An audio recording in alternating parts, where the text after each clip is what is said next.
Hello guys, my name is Peter Duterte Licomes at Bisdakjob po ang name ng aking mga social media account.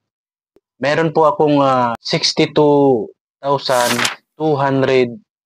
followers sa Facebook and sa TikTok naman ay meron akong 8,600 followers and sa YouTube channel ko ay meron akong 12,300 subscribers.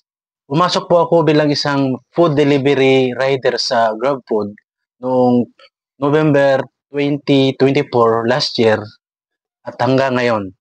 I started I started making videos or vlogging since 2014. Music po ang ginagawa kong content dati. Gumagawa ako ng kanta, nagparody ako, tapos cover ng song. Noong 2018, nag-monetize ako sa YouTube.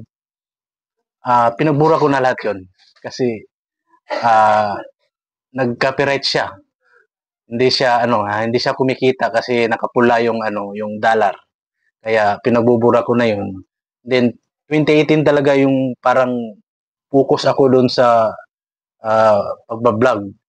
Kaya gusto kong maging isang bahagi ng ah, lumalaking Grab Move It community ay para mag-spread ng good vibes, saka mag-correct ng maling impormasyon na kumakalat sa iba't ibang social media platforms na alam naman natin na maraming fake news, 'di ba?